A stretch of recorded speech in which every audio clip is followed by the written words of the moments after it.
The trial of former French President Nicolas Sarkozy is getting back underway today. It was temporarily suspended on Monday, less than 2 hours after it began. That was to allow a medical report on one of the defendants. Sarkozy is accused of having tried to illegally obtain information from a magistrate about an investigation involving him in 2014.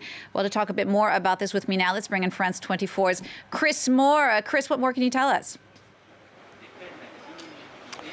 The magistrate you were talking about there is Gilbert Azibert, at the centre of this so-called phone tapping case. The allegation is that Sarkozy and his lawyer, Thierry Herzog, effectively sought to bribe him with the promise of a lucrative job in Monaco in return for information in an investigation into campaign funding for Sarkozy's 2007 election run, funds he may or may not have received from France's then richest woman, Liliane Bettencourt.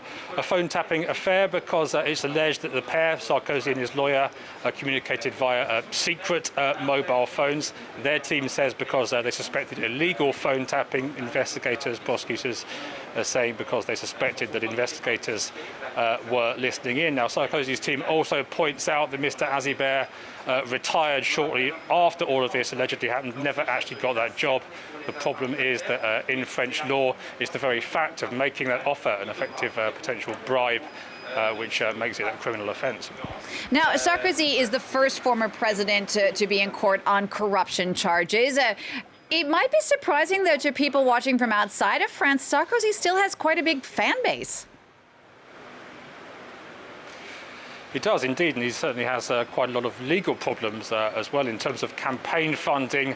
In 2007, allegations have also been made about funds coming from the former Libyan dictator Muammar Gaddafi. One key witness in all of that has now retracted a statement about suitcases full of cash being given to Sarkozy's head of staff, but investigators say he's not the only key witness in that case.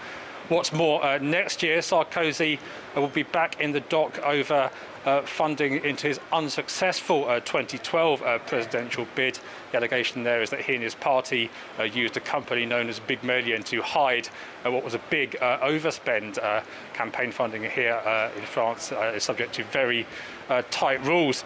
He has always been unpopular on the left and indeed among many on the centre, a man known as the bling bling president for his love of the high life. But for some on the French traditional right, between Emmanuel Macron, the president, and Marine Le Pen in the hard right, it's in a pretty parlous state at the moment. And for some people there, he remains a bit of an icon. They see him as a straight talker, as somebody with a lot of dynamism. Even some ask him to return to the fray for a 2022 presidential bid, something which he's so far said he won't be doing, and something which will be difficult if these legal problems continue. Chris, thanks for that. France 24 senior reporter Chris Moore.